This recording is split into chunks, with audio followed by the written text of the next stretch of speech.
स्कंद 3, अध्याय 1, श्लोक संख्या 25। तो इस अध्याय में हमने क्या क्या पढ़ा है? विदुर आ, विदुर के साथ दुर्योधन ने गलत व्यवहार किया, भरी सभा में उनका अपमान किया, और फिर वे चले गए तीर्थ यात्रा के लिए, तीर्थ स्थान। और तीर्थ स्थान पर विदुर चले गए। उसके बाद किस तरह उन्होंने, उनके अपमान हुआ, लेकिन अपमान को भी आ, उन्होंने पॉजिटिव लिया।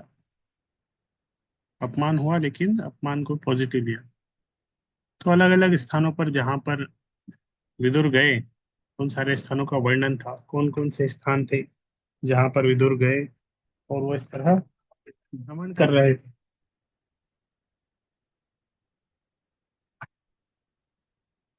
सारे स्थान थे जहां पर विदुर ने भ्रमण किया। तीर्थ स्थान, पूरा भारत तो भारत के कोने कोने कहीं भी जाएंगे तो तीर्थ स्थान। कोई ऐसा, वो ऐसा स्टेट रेयर नहीं मिलेगा जिसमें कोई तीर्थ ही ना हो। हर भारत के स्टेट में हम जाएंगे, कुछ ना कुछ तीर्थ है, कुछ महिमा है। ऐसा किसी दूसरे देश में जाएंगे तो नहीं मिलेगा। हम सोचे कि चलो अमेरिका में जाएंगे, उधर तीर्थ स्थान मिलेगा। तीर्थ स्थान अभी इस्कॉन मंदिर ही है बस। इस्कॉन मंदिर जाएंगे तो आपको तीर्थ स्थान मिल जाएगा, अमेरिका में भी भक्त मिल जाएगा। और अलग से जाएंगे तो कुछ तीर्थ स्थान नहीं है पूरे भारत में। भारत को छोड़ के विश्व में कहीं जाओगे तो, कहीं भी जाएंगे तो तीर्थ स्थान नहीं मिलेगा। रहे दर्शन के लिए तीर्थ स्थान नहीं मिलेगा। दर्शन के लिए तीर्थ स्थान नहीं मिलेगा। तो ये तीर्थ स्थान क्या है भारत में? भारत बहुत पवित्र भूमि है। हर जगह, हर थोड़ी दूर में कहीं ना कहीं कुछ ना कुछ तीर्थ स्थान है, ज्योतिर्लिंग है, सती के स्थान है। कुछ कुछ ना कोई पास टाइम है, लीला है। भगवान हमेशा पृथ्वी पे आते हैं, इस तरह पृथ्वी पे विशेष रूप से भारत वर्ष इस स्थान पर आते हैं अपनी लीलाएं करने।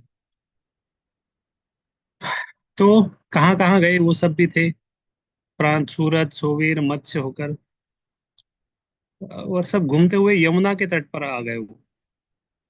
और वहां पे उनकी भेंट किससे हुई? उद्धव से हुई।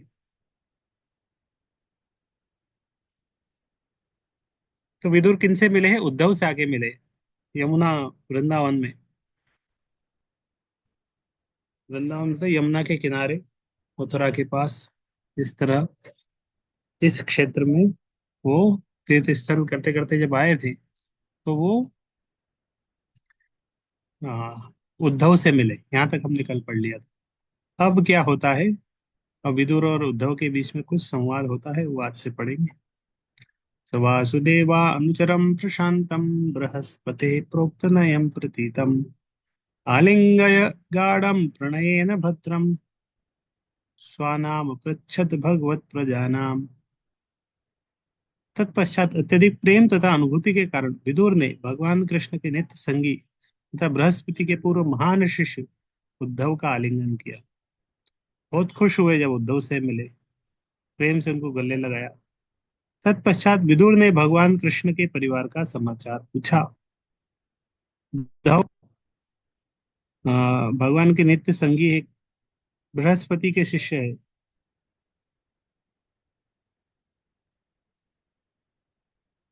विदुर उद्धव में आयु में बड़े थे, पितृ तुल्य थे। अतः जब दोनों मिले तो उद्धव ने विदुर को शीश झुकाया और विदुर ने उद्धव का आलिंगन किया। क्योंकि उद्धव छोटे थे अतएव पुत्र तुल्य थे। विदुर के भाई पांडु कृष्ण के फूफा थे।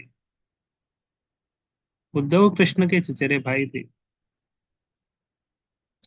अतएव सामाजिक प्रथा के अनुसार विदुर का सम्मान उद्धव द्वारा पिता के स्तर पर होना चाहिए था। उद्धव तर्क शास्त्र के महान विद्वान थे और देवताओं के गुरु तथा परम विद्वान पुरोहित बृहस्पति के शिष्य के रूप में विख्यात थे। विदुर ने उद्धव से उनके संबंधियों की कुशलता के विषय में पूछा, यद्यपि उन्हें ज्ञात था कि वे सब इस लोक में नहीं रहे। विदुर ने उद्धव से उनके संबंधियों के सब के बारे में पूछा। विदुर को पता था, वो भी गए थे भ्रमण करते, उनको पता चल गया था कि अब नहीं रहे कोई भी। यह जिज्ञासा अजीब लगती है, किंतु श्री जीव गोस्वामी कहते हैं कि समाचार विदुर के लिए आघात, इसलिए उन्होंने अतीव उत्कंठावश पुनः पूछा। उनकी जिज्ञासा मनोवैज्ञानिक ही थी, व्यवहारिक नहीं। फिर भी विदुर ने जब पता था, लेकिन फिर भी उन्होंने उत्साहवश उत्कंठावश पूछ लिया। सेकंड कंफर्मेशन हो जाएगा।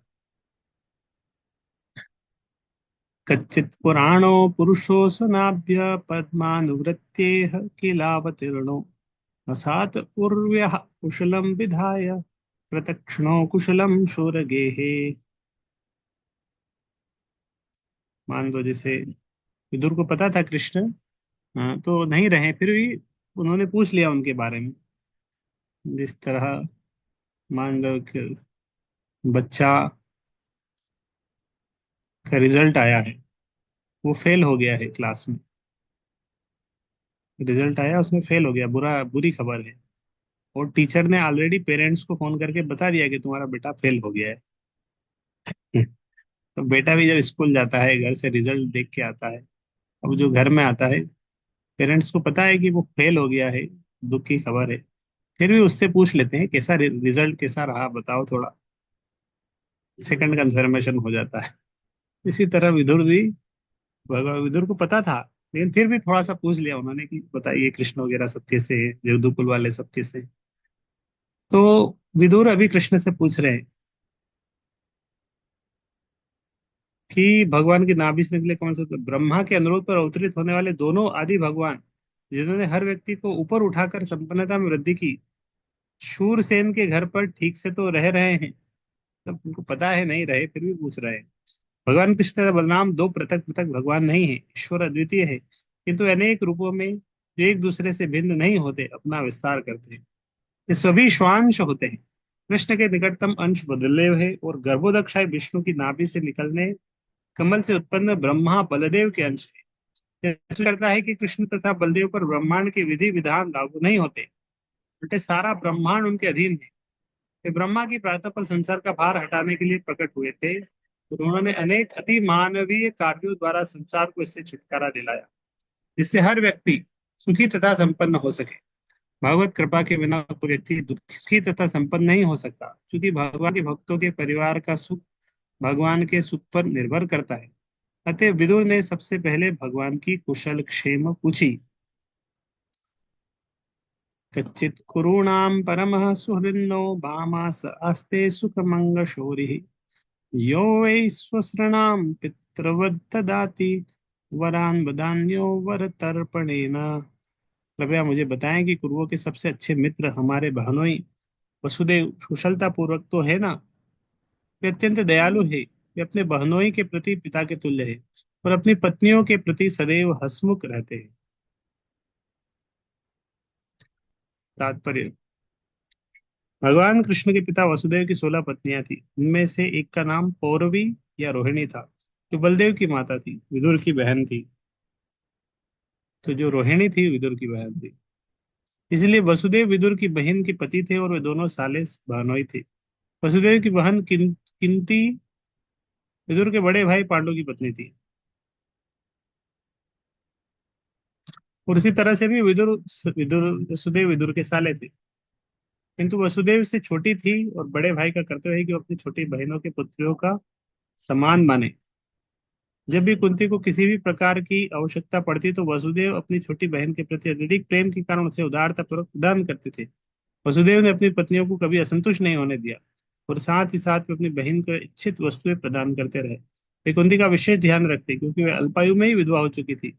वसुदेव की कुशलता पूछते समय विदुर को ये सारी बातें तथा पारिवारिक संबंध स्मरण हो आए। हे उद्धव, मुझे बताओ कि यदुओं का सेनानायक प्रद्युम्न जो पूर्व जन्म में कामदेव था, कैसा है। रुक्मिणी ने ब्राह्मणों को प्रसन्न करके उनकी कृपा से भगवान कृष्ण से अपने पुत्र रूप में उसे उत्पन्न किया था। क्या नाम था प्रद्युम्न की पत्नी का, क्या नाम था।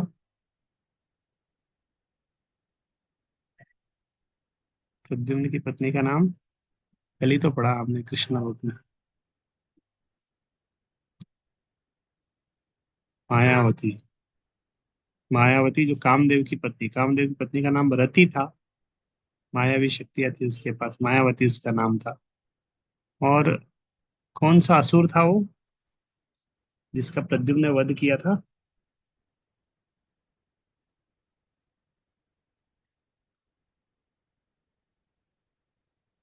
शंबरासुर। ये तो सब कल ही हमने पढ़ा है, शंबरासुर का वध किया था।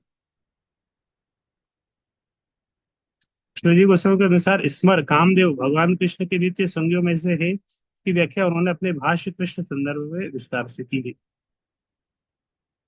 कच्चित सुखम सात्वित वृष्णि भोज दाशार्हकाणामधिपस्ते यमभ्यषिञ्छत् पत्र नेत्रो नृपासनाशाम परिहृत्य दूरात्।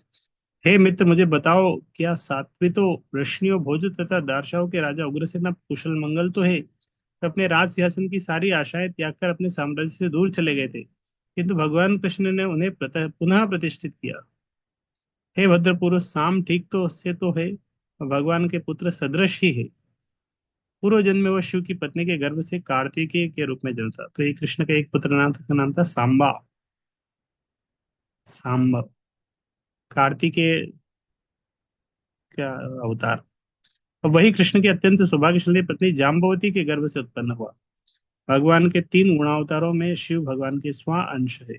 उनके उत्पन्न कार्तिकेय भगवान कृष्ण के अन्य पुत्र प्रद्युम्न के ही समकक्ष है। जब भगवान कृष्ण भौतिक जगत में अवतरित होते हैं तो उनके सभी स्वांश भी उनके साथ उनके विभिन्न कार्यों को प्रकट करने हेतु उत्पन्न होते हैं।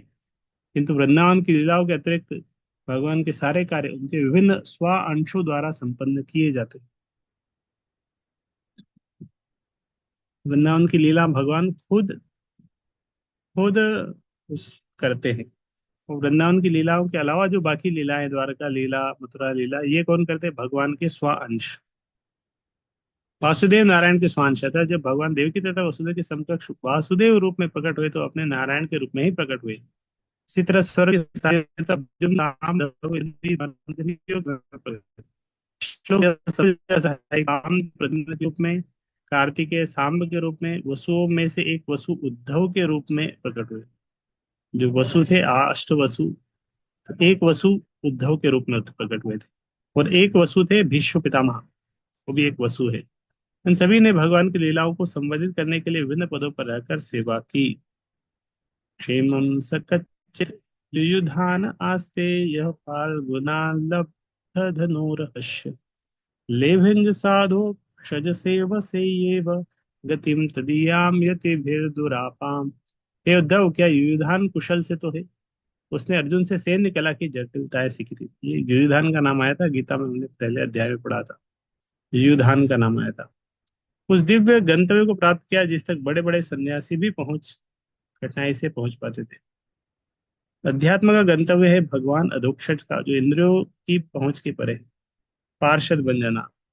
ब्रह्म सुख का आनंद प्राप्त करने के लिए सन्यासी लोग समस्त सांसारिक बंधनों को यथा परिवार, पत्नी, संतान, मित्र, घर, संपत्ति को त्याग देते, किंतु अधोक्षज सुख ब्रह्म सुख से बढ़कर है। ज्ञानीजन परब्रह्म के विषय में दार्शनिक चिंतन करते हुए आनंद के दिव्य गुण का भोग करते हैं, किंतु इस आनंद के परे वह सुख है जिसका भोग भगवान का नित्य स्वरूप ब्रह्म करता है।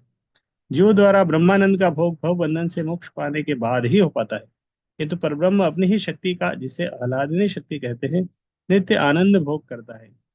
ज्ञानी जो कि बाह्य गुणों के निषेध द्वारा ब्रह्म का अध्ययन करता है, ब्रह्म की आह्लादनी शक्ति को नहीं समझ पाते।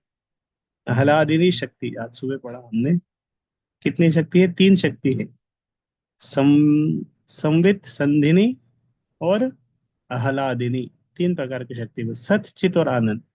सत वाली शक्ति है संवित, संधिनी है, संधिनी है, सत वाली है संधिनी, चित वाली है संवित, और आह्लाद देने वाली, आनंद वाली शक्ति है आह्लादिनी शक्ति। तो ब्रह्म का की आह्लादिनी शक्ति को, ब्रह्म वाले जो ब्रह्म है भगवान को निराकार मानते हैं, आह्लादिनी शक्ति को नहीं समझ पाते भगवान की। सर्वशक्तिमान की अनेक शक्तियों में उनका अंतरंगा शक्ति के तीन रूप है, ये है संवित, संधिनी, आह्लादिनी। महान योगी तथा ज्ञानी जन यम, नियम, आसन, ध्यान, धारणा, प्राणायाम के नियमों को दृढ़ता से पालन करने पर भी भगवान की अंतरंगा शक्ति में प्रवेश नहीं कर पाते, किंतु भगवत भक्तों को भक्ति के बल पर इस अंतरंगा शक्ति की अनुभूति सहज ही हो जाती है।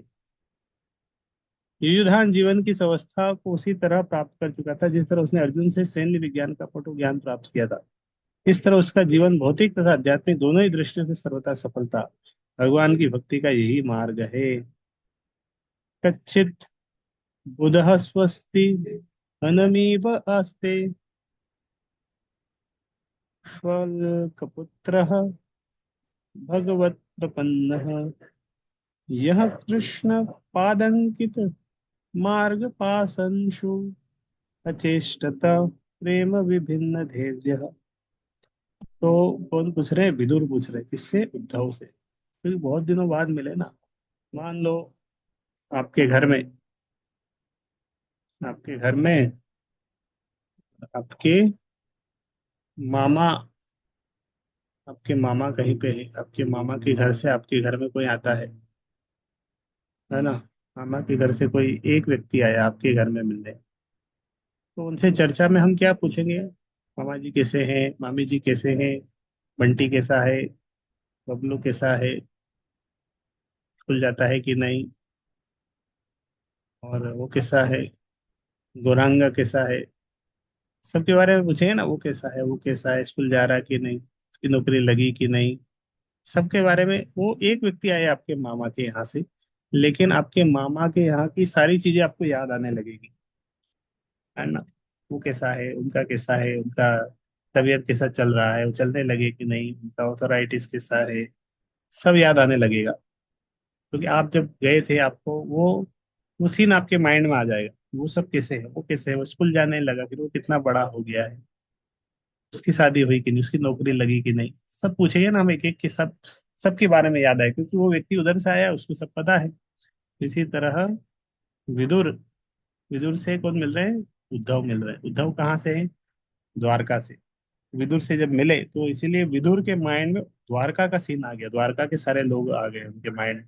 तो इसलिए सबके बारे में पूछ रहे हैं, वो कैसे है के बारे में बताओ, वो कैसा है, ध्रुव कैसा है, सांबा कैसा है, प्रद्युम्न कैसा है, कृष्ण बलराम कैसे है, शूरसेन कैसे है। तो वही चल रहा, वही सीन चल रहा है। कृपया मुझे बताएं कि श्वफल का पुत्र अक्रूर ठीक से तो है? अक्रूर के बारे में पूछे तो भगवान शरत पूछ रहा है। उसने एक बार प्रेम भाव में अपना मानसिक संतुलन खो दिया था और उस मार्ग धूल गिर पड़ा था जिसमें भगवान कृष्ण के पद चिन्ह अंकित थे। तो अक्रूर भी भगवान का एक अच्छा भक्त है। जब अक्रूर कृष्ण की खोज में वृंदावन आए तो उन्होंने नरग्राम की धूप में फल के चरण चिन्ह देखे और वे भावावेश में तुरंत ही उन पर गिर पड़े। यह भाव उसी भक्त में संभव है जो कृष्ण के सतत विचारों में पूर्णतया निमग्न है। भगवान का ऐसा शुद्ध भक्त स्वभावतः दोष रहित होता है क्योंकि परम रूप से शुद्ध भगवान से सदैव संबंध रहता है। भगवान का निरंतर ध्यान करना भौतिक गुणों के दूषण से अपने को मुक्त रखने की प्रति संदूषण विधि है। भगवान का शुद्ध भक्त भगवान के विषय में सोचते रहने के कारण सदैव उनकी में रहता है। तो भी देश तथा काल के विशेष संदर्भ में दिव्य भावनाएं भिन्न मोड़ लेती है और इससे भक्त का मानसिक संतुलन डगमगा जाता है। भगवान चैतन्य ने दिव्य भाव का सर्वश्रेष्ठ उदाहरण प्रस्तुत किया जैसा कि ईश्वर के इस अवतार के जीवन से हम समझ पाते हैं।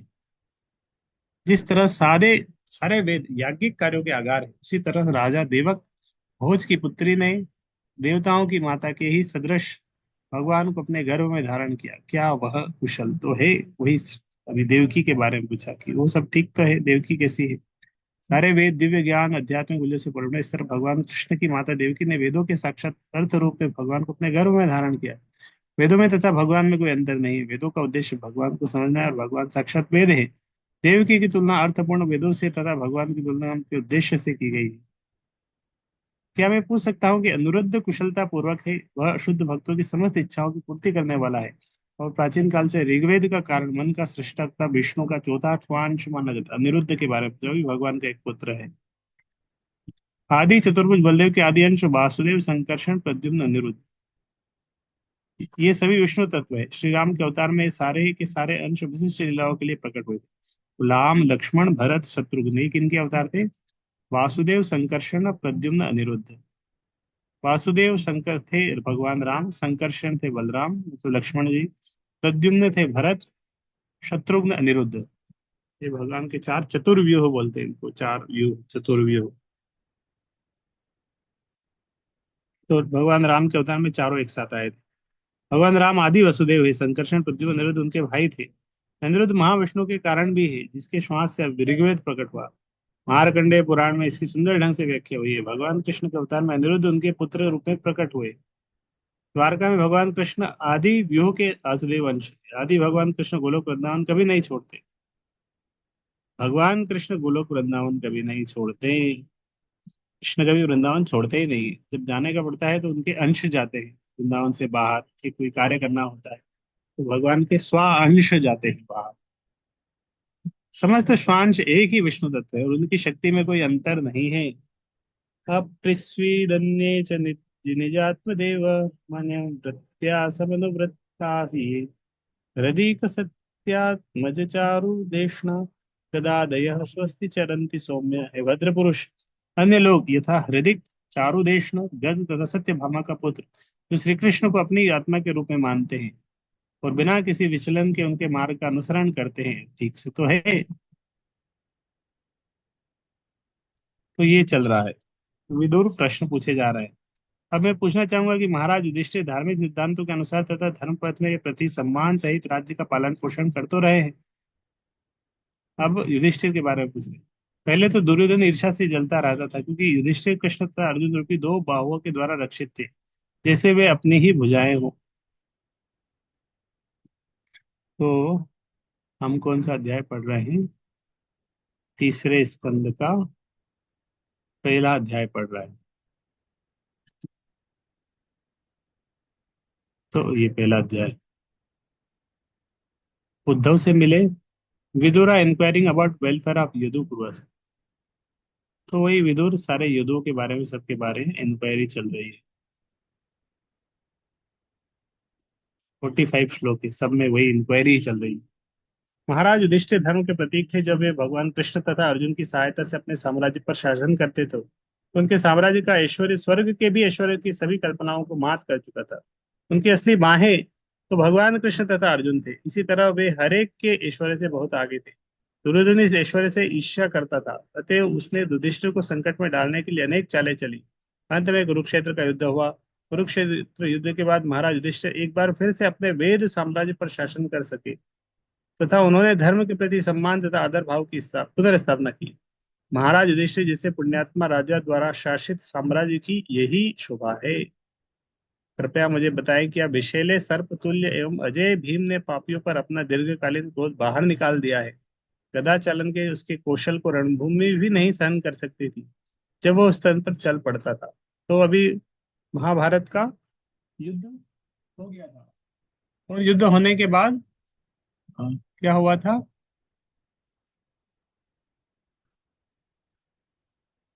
युद्ध होने के बाद आ, क्या क्या रिजल्ट है, क्योंकि युद्ध से पहले ही विदुर आ गए थे, इसलिए इनको पता नहीं था कि युद्ध में क्या हुआ, क्या स्थिति रही। इसलिए पूछ रहे हैं। भीम के बल से विदुर परिचित थे। जब भी भीम युद्ध भूमि में, युद्ध क्षेत्र में होता तो पथ पर उसकी पदचाप तथा उसके अद्भुत गदा गदा कौशल शत्रु के लिए असह्य होते। बलशाली भीम ने लंबे समय तक धृतराष्ट्र के पुत्रों के विरुद्ध कोई कदम नहीं उठाया। विदुर की जिज्ञासा थी कि क्या उसने अभी तक सताए हुए विषैले सर्प की भांति अपना क्रोध बाहर निकाला है। जब सर्प लंबे समय से पनप रहे क्रोध के पश्चात अपना विष छोड़ता है तो शिकार जीवित नहीं रह सकता। फिर से बताया, मुझे बताएं कि अर्जुन, जिसके धनुष का नाम गांडीव है और जो अपने शत्रुओं का विनाश करने में रथियों में सदैव विख्यात है, ठीक से तो है? एक बार उसने न पहचानने वाले छद्म शिकारी के रूप में आए हुए शिवजी को बाणों की बौछार करके उन्हें तुष्ट किया था। तो एक बार अर्जुन का शिवजी से भी युद्ध हुआ था। शिवजी एक शिकारी का रूप लेकर आए थे और उनका झगड़ा हो गया था एक शुअर के शिकार को लेकर। अर्जुन और शिकारी का, उन्होंने शिकारी के, और तो शिवजी ने युद्ध किया अर्जुन से, लेकिन अर्जुन परास्त नहीं हुआ। और बहुत खुश हुए शिवजी अर्जुन के इस तरह युद्ध उससे। बाद में उन्होंने अर्जुन को पाशुपति अस्त्र दिया, आशीर्वाद भी दिया। तो उसी के बारे में अर्जुन के पूछ रहे, भीम के बारे में पूछा, अर्जुन के बारे में, युधिष्ठिर के बारे में, एक एक श्लोक तीनों के बारे में। अब अभी जुड़वा भाई उनके बारे में पूछे, नकुल सहदेव के। बोले कुशल पूर्वक तो है। जिस तरह आंख पलक द्वारा सदैव सुरक्षित रहती है, उसी तरह वे प्रथा पुत्रों द्वारा संरक्षित है। जिन्होंने अपने शत्रु दुर्योधन के हाथों से अपना न्याय संगत साम्राज्य उसी तरह छीन लिया है इस तरह गरुड़ ने वज्रधारी इंद्र के मुख से अमृत छीन लिया था। स्वर्ग का राजा इंद्र अपने हाथ में वज्र धारण करता है और अत्यंत बलशाली है, किंतु भगवान विष्णु के वाहन गरुड़ ने उसके मुख से अमृत छीन लिया था। इसी तरह दुर्योधन स्वर्ग के राजा के ही समान बलशाली था। फिर भी प्रथापुत्र पांडव दुर्योधन से अपना साम्राज्य छीनने में सफल रहे। गरुड़ तथा पार्थगण दोनों ही लाडले भगवत भक्त हैं, इसीलिए वे ऐसे प्रबल शत्रुओं का सामना कर सके।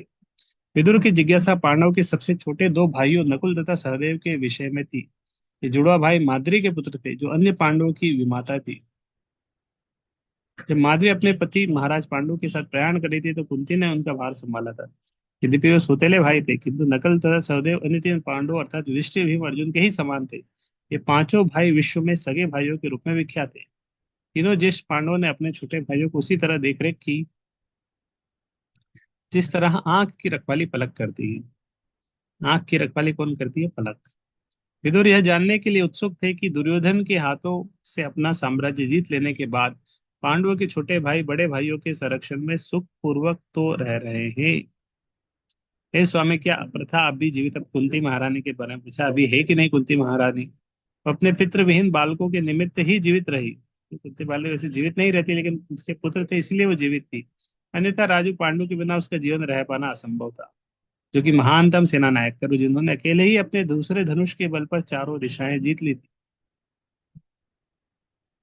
एक पतिव्रता पत्नी अपने स्वामी अर्थात पति के बिना जीवित नहीं रह सकती, इसीलिए समस्त विधवाएं स्वेच्छा से उस प्रज्वलित अग्नि को गले लगाती थी, जो मृत पति को भस्म कर देती है। भारत में यह अत्यंत सामान्य प्रथा थी, क्योंकि सारी पत्नियां सती तथा पतिव्रता होती थी। बाद में कलयुग के आगमन के साथ ही पत्नियों का पति परायण होना कम होता गया और विधवा द्वारा स्वेच्छा से अग्निदाह अब अतीत की बात हो गई है। वही थोड़े ही वर्षों पूर्व यह प्रथा समाप्त कर दी गई, क्योंकि स्वैच्छिक प्रथा ने बालात सामाजिक प्रथा का रूप धारण कर लिया था। तो वो स्वैच्छिक प्रथा था, सामाजिक प्रथा नहीं, जबरदस्ती नहीं थी उसमें। महाराज पांडु मरे तो उनकी दोनों ही पत्नियां माद्री और कुंती अग्निदाह के लिए तैयार थी, किंतु माद्री ने कुंती से अनुरोध किया कि पांचों पांडवों के जो छोटे बच्चे ही थे निमित्त उनके निमित्त जीवित रहे। जब व्यास देव ने भी यह आग्रह किया, तो कुंती ने ऐसा करना स्वीकार कर लिया। अतिशय बिछोह के बावजूद कुंती ने अपने पति की अनुपस्थिति में जीवन का भोग करने के लिए नहीं, अभी तो बच्चों का संरक्षण प्रदान करने के लिए जीवित रहने का निश्चय किया। विदुर इसी घटना का प्रसंग दे रहे हैं, क्योंकि वे अपनी भावच कुंती देवी के विषय में सारी बातें जानते थे। ये ज्ञात होता है कि महाराज पांडु महान योद्धा थे और उन्होंने धनुष बाण की सहायता से अकेले ही विश्व की चारों दिशाओं को जीता था। पांडु बहुत महान योद्धा थे, अकेले ही पूरे सबको जीत लिया था। इसे पति की अनुपस्थिति में कुंती के लिए विधवा के रूप में भी जीवित रहना असंभव था, तो भी पांच पुत्रों के लिए उन्हें ऐसा करना पड़ा। सौम्यानुशोचे तमदः पतंतम भाते परेतायुर्विदुरुहेयः निर्यापितो येन सुहृत् स्वपुर्या अहम सुपुत्रान् समन्नोव्रतेन। हे भद्र पुरुष, मैं तो एकमात्र उस धृतराष्ट्र के लिए शोक कर रहा हूँ, जिसने अपने भाई की मृत्यु के बाद उसके पति विद्रोह किया। उसका निष्ठावान हितैषी होते हुए भी उसके द्वारा मैं अपने घर से निकाल दिया गया, क्योंकि उसने भी अपने पुत्रों के द्वारा अपनाए गए मार्ग का ही अनुसरण किया। तो धृतराष्ट्र के बारे में बोल रहा है, उसके उसके कारण मैं निकल गया घर से। विदुर ने अपने ज्येष्ठ भ्राता की कुशलता के बारे में नहीं पूछा, क्योंकि उसके कल्याण का कोई अवसर नहीं था। उसके अधःपतित होने का ही समाचार हो सकता था। विदुर धृतराष्ट्र के निष्ठावान हितैषी थे और उनके मन के भीतर उसके विषय में एक विचार था। उन्होंने शोक व्यक्त किया कि धृतराष्ट्र ने अपने मृत भ्राता पांडु के पुत्रों के विरुद्ध विद्रोह कर सकता था, और यही यह कि उसने अपने कुटिल पुत्रों के आदेश पर उन्हें ही उनके घर से निकाल दिया। इन कार्यों के बावजूद विदुर कभी भी धृतराष्ट्र के शत्रु नहीं बने, प्रत्युत उसके हितैषी बने रहे। यहाँ तक कि धृतराष्ट्र के अंतिम दोनों दिनों में विदुर ही उसके एकमात्र असली मित्र सिद्ध हुए। विदुर जैसे वैष्णव का आचरण ही ऐसा होता है, वो अपने शत्रुओं का भी भला सोचता है।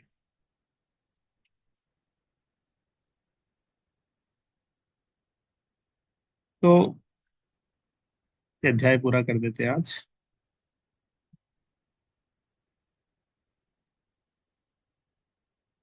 अन्यों द्वारा अलक्षित होकर विश्व भर में भ्रमण करने के बाद मुझ पर इस पर कोई आश्चर्य नहीं हो रहा है। भगवान के कार्यकलाप जो इस मृत्यु लोक के मनुष्य जैसे हैं, अन्यों को मोहित करने वाले हैं, किंतु भगवान की कृपा से मैं उनकी महानता को जानता हूँ, अतः मैं सभी प्रकार से सुखी हूँ।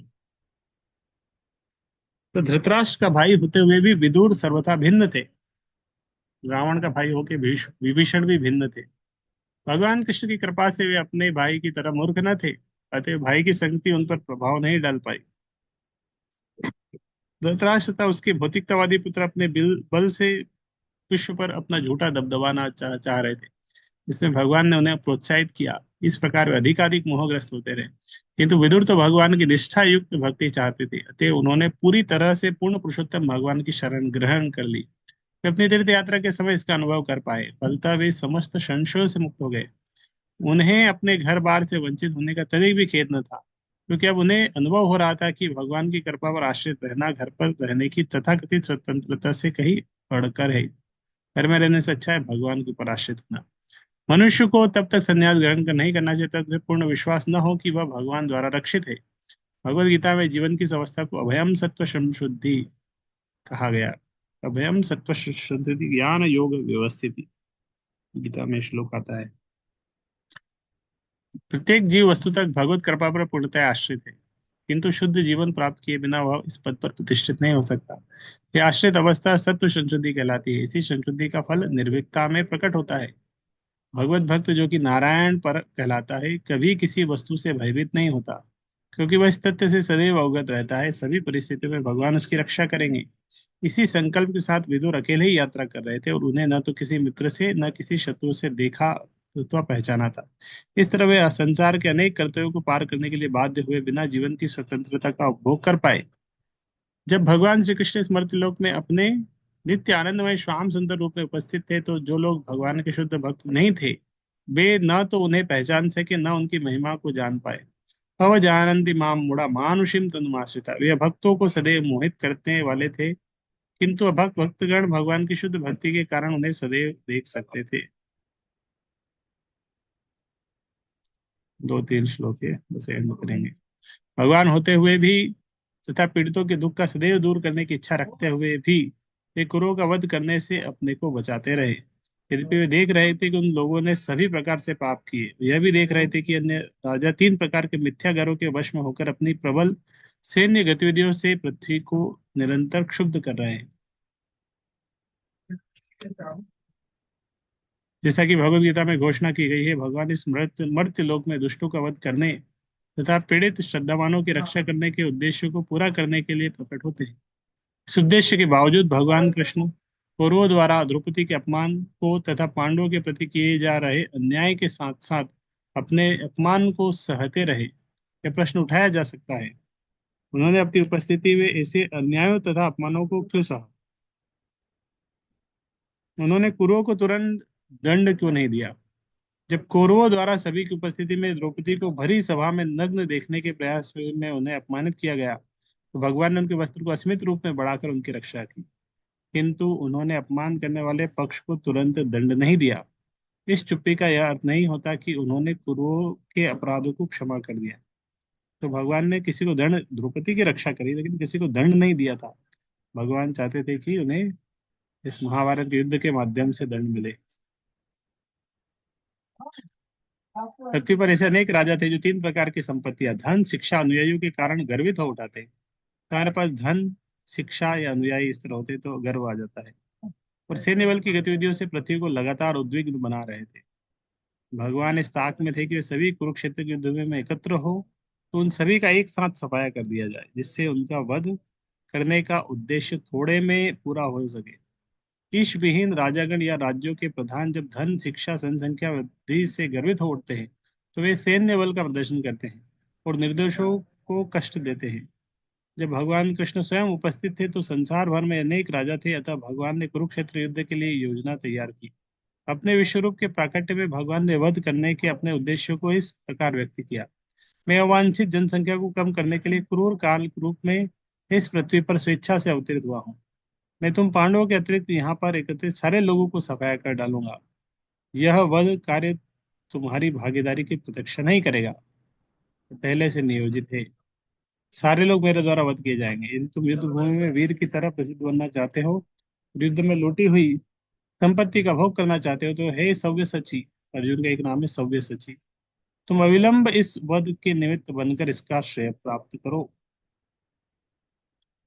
द्रोण, भीष्म, जयद्रथ, कर्ण, अन्य महान योद्धा पहले ही मेरे द्वारा मारे जा चुके हैं।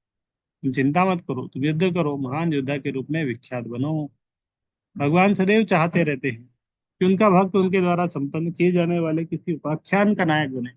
वे अपने भक्त तथा मित्र अर्जुन को कुरुक्षेत्र युद्ध के वीर के रूप में देखना चाहते थे, इसीलिए उन्होंने संसार के सारे दुष्टों को एकत्र होने की प्रतीक्षा की।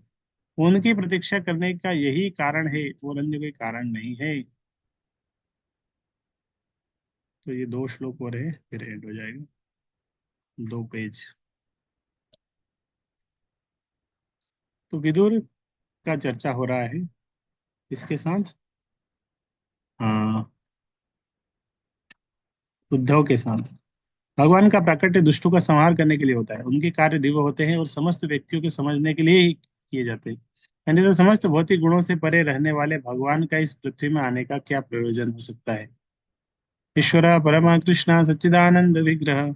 भगवान का स्वरूप नित्य आनंदमय तथा सर्वज्ञ है, अतः उनका तथा कथित जन्म एक तरह से केवल प्राकट्य होता है। जिस तरह क्षितिज से सूर्य का उत्पन्न होता होना है, उनका जन्म जीवों जैसा प्रकृति के प्रभाव तथा विगत कर्मों के फलों के बंधन के अंतर्गत नहीं होता। उनके कार्य एवं गतिविधियां स्वतंत्र लीलाएं हैं और भौतिक प्रकृति के कर्म फलों के अधीन नहीं है। भगवद गीता में कहा गया है, न माम कर्माणि लिम्पन्ति न मे कर्म फले स्पृहति माम यो जानाति कर्म भिन्न स बुध्यति। जीव के लिए भगवान द्वारा बनाया गया कर्म का नियम स्वयं भगवान पर लागू नहीं होता। नहीं, वे सामान्य जीवों की तरह कर्मों के द्वारा अपने को सुधारने के लिए इच्छुक रहते हैं। साधारण जीव अपने बद्ध जीवन को सुधारने के लिए कर्म करते हैं, किंतु भगवान पहले से समस्त ऐश्वर्य, समस्त बल, समस्त यश, समस्त सौंदर्य, समस्त ज्ञान, समस्त त्याग से परिपूर्ण है। तो फिर वे सुधार के लिए इच्छा क्यों करे। कोई व्यक्ति किसी भी ऐश्वर्य में उनसे आगे नहीं जा सकता। तो भगवान के पास ये 6 चीज है, आप हमेशा याद रख सकते हैं। जिसके पास ये 6 चीज होती है उसके उसको भगवान बोलते हैं। बल, यश, सौंदर्य, ज्ञान, त्याग, वैराग्य, ऐश्वर्य। कोई भी व्यक्ति ऐश्वर्य ऐश्वर्य में उनसे आगे नहीं जा सकता, तो सुधार की इच्छा उनके लिए सर्वथा निरर्थक है। मनुष्य को सदैव भगवान तथा समस्त जीवों के कार्यकलापों में अंतर करना चाहिए, तभी वह भगवान के दिव्य पद के विषय में सही निर्णय कर पहुंच सकता है। जो भगवान की देवता के विषय में किसी निर्णय पर पहुंच जाता है, भगवान का भक्त बन सकता है और अपने विगत कर्मों के समस्त फलों से तुरंत मुक्त हो सकता है। कहा गया है, कर्माणि निर्दहति किंतु च भक्ति भाजाम। भगवान भक्त के विगत कर्मों के फलों का या तो कम कर देते हैं या एकदम निष्प्रभावित कर देते हैं। भगवान के कार्यकलाप सभी जीवों द्वारा अपनाए जाने तथा शाश्वत किए जाने के लिए हैं। उनके कार्यकलाप सामान्य व्यक्ति को भगवान के प्रति आकृष्ट करने के लिए होते हैं। भगवान सदैव भक्तों के हित में कार्य करते हैं, अतः सामान्य व्यक्ति जो कि सकाम कर्मी होते हैं, मोक्षकामी होते हैं, भगवान के प्रति आकृष्ट हो सकते हैं जब वे भक्तों के रक्षक के रूप में कार्य करते हैं। सकाम कर्मी भक्तमय सेवा द्वारा अपने लक्ष्य प्राप्त कर सकते हैं और मोक्षकामी भी भगवत भक्ति द्वारा अपना जीवन लक्ष्य प्राप्त कर सकते हैं। भक्तगण न तो अपने कर्म का फल चाहते हैं, न ही वे किसी प्रकार का मोक्ष चाहते हैं। वे तो भगवान के यशस्वी अति मानवीय कार्यों का तथा उनके द्वारा गोवर्धन पर्वत के उठाए जाने तथा बाल्यावस्था में ही पूतना राक्षसी का वध किए जाने का आस्वादन करते हैं। उनके कार्य सभी प्रकार के लोगों, कर्मियों, ज्ञानियों तथा भक्तों का कृष्ट करने के लिए संपन्न किए जाते हैं। चूंकि वे कर्म के समस्त नियमों से परे हैं, अतः उनके लिए माया के रूप में स्वीकार करने की संभावना नहीं रहती। जिस प्रकार अपने कर्मों के फलों से बद्ध सामान्य जीव बाध्य हो जाते हैं, उनके प्राकट्य का गौण प्रयोजन दुष्ट। तो गौण शब्द बहुत बार आया हमारा, गौण मतलब सेकेंडरी। तो दूसरा सेकेंडरी क्रिएशन दुष्ट असुरों का संहार करना, अल्पज्ञों द्वारा अनर्गल नास्तिकवादी प्रचार को रोकना। भगवान के हेतु की कृपा से भगवान द्वारा मारे जाने वाले असुरों को मोक्ष प्राप्त होता है। भगवान का सार्थक प्राकट्य सामान्य जन्म से सदैव भिन्न होता है। यहाँ तक कि शुद्ध भक्तों को भी भौतिक देह से कोई संबंध नहीं होता। सच्चिदानंद रूप में प्रकट होने वाले भगवान निश्चित रूप से भौतिक स्वरूप द्वारा परिसीमित नहीं होते हैं। तो विदुर ये सब प्रश्न पूछे उद्धव से। अभी वो कंक्लूजन में बोल रहे हैं, फिर दूसरे अध्याय से उद्धव बोलना शुरू करेंगे। अतएव हे मित्र, उन भगवान की महिमा का कीर्तन करो जो तीर्थ स्थानों में महिमा मंडित किए जाने के निमित्त है। अल्टीमेटली उन्हें कि आप कुछ कृष्ण के बारे में बताओ, भगवान की महिमा के वर्णन करते हैं। तो दो भक्त मिलते हैं, आपस में कृष्ण का चर्चा करते हैं।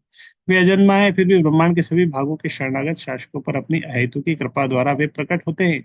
उन्हीं के हितार्थ अपने शुद्ध भक्तों यदुओं के परिवार में प्रकट हुए। तो कृष्ण के बारे में बोल रहे, बोले कृष्ण के बारे में कुछ बताओ, उनकी किस तरह के बारे में कुछ चर्चा करो। ब्रह्मांड भर में नाना प्रकार के लोकों में असंख्य शासक है। सूर्यलोक में सूर्यदेव, चंद्रलोक में चंद्रदेव, स्वर्गलोक में इंद्र, वायु, वरुण, ब्रह्मलोक में देवता जिसमें ब्रह्मा जी निवास करते हैं। ये सभी भगवान के आज्ञाकारी से होते हैं। जब भी ब्रह्मांडों के असंख्य लोकों के प्रशासन में कोई विपत्ति आती है तो उसके शासक भगवान से प्रकट होने के लिए प्रार्थना करते हैं, और वे प्रकट होते हैं। इसकी पुष्टि भागवत में निम्नलिखित श्लोक में पहले से हुई है। तो एक श्लोक है, एते चाम सकला पुंसा कृष्णस्तु भगवान स्वयं इंद्रियारि व्याकुलम लोकम व्रणयन्ति युगे युगे। ये श्लोक आया था, हमने भगवत गीता जो पढ़ा था उसके दूसरे अध्याय के तीसरे नंबर श्लोक के तात्पर्य में ये श्लोक आया था। कृष्णस्तु भगवान स्वयं। मैंने बताया था कि पूरा श्लोक कभी याद ना हो तो कम से कम ये लाइन हमें याद कर लेना चाहिए, कृष्णस्तु भगवान स्वयं। कृष्णस्तु भगवान स्वयं। हर युग में जब भी आज्ञाकारी शासकों पर कोई विपत्ति आती है तो भगवान प्रकट होते हैं। वे अपने शुद्ध अनन्य भक्तों के लिए प्रकट होते हैं। शरणागत शासक शुद्ध भक्तगण सदैव भगवान के कठोर नियंत्रण में रहते हैं। वे कभी भी भगवान की इच्छाओं का उल्लंघन नहीं करते, इसीलिए भगवान सदैव उसका ध्यान रखते हैं। तीर्थाटन का उद्देश्य भगवान का निरंतर स्मरण करना है, इसलिए भगवान तीर्थ कीर्ति कहलाते हैं। तीर्थ का उद्देश्य क्या है? भगवान का स्मरण को बढ़ाना। इसलिए भगवान को तीर्थ कहती है। ऐसा नहीं कि तीर्थ, जब से तीर्थ गए हैं, हमारा मौनिक प्रोग्राम छूट गया, माला अच्छे से नहीं हो रहा है, रीडिंग हियरिंग। मैं तो पर्सनली देखा है कि यात्रा जब होती है तो वो साधना खराब हो जाती है। जा रहे हैं तीर्थ यात्रा पे, लेकिन साधना और अच्छी होनी चाहिए, लेकिन अच्छी नहीं हो पाती। हम इसी में चले जाते हैं, बस कहाँ है, ट्रेन कहाँ है, टिकट क्या है, मेरी सीट कौन सी है, उसकी सीट कौन सी है, मुझे इधर जाना है, मेरा सामान क्या है, क्या क्या लेना है, क्या नहीं लेना, वहां गए वहां से फोन लगा रहे हैं घर पे, हाँ हम ठीक है, उधर ठीक है, उधर ठीक है। उससे ज्यादा तो रीडिंग हेयरिंग घर पे होती थी। तीर्थ स्थान की यात्रा करने का उद्देश्य भगवान की महिमा की गायन का अवसर प्राप्त करना है। ज्यादा साधना अच्छे से हो, रीडिंग हेयरिंग ये सब करना चाहिए तीर्थ में जाके। आज भी यद्यपि समय बदल चुका है, फिर भी भारत में तीर्थ यात्रा के अनेक स्थल है। उदाहरणार्थ मथुरा तथा वृंदावन में, जहाँ हमें ठहरने का अवसर प्राप्त हुआ है। लोग प्रातःकाल 4 बजे से जगकर रात्रि होने तक किसी न किसी रूप में भगवान की महिमा के गायन में लगे रहते हैं। ऐसे तीर्थ स्थान की शोभा यह है, मनुष्य को स्वतः भगवान की पवित्र महिमा का स्मरण हो आता है। का नाम, यश, गुण, रूप, लीलाएं तथा साज सामग्री भगवान से अभिन्न है। अतः भगवान की महिमा के कीर्तन से भगवान की सकारता का आह्वान होता है। किसी भी समय या कहीं भी शुद्ध भक्तगण मिलकर भगवान की महिमा का कीर्तन करते हैं तो निस्संदेह भगवान आकर उपस्थित होते हैं। भगवान ने स्वयं कहा है कि जहाँ उनके शुद्ध भक्त उनकी महिमाओं का गायन करते हैं वहां वे सदैव निवास करते हैं। इस प्रकार श्रीमद् भागवत के तृतीय स्कंद के अंतर्गत विदुर द्वारा पूछे गए प्रश्न नामक प्रथम अध्याय का भक्ति वेदांत तात्पर्य पूर्ण हुआ। अध्याय 2 हम कल से चर पढ़ेंगे।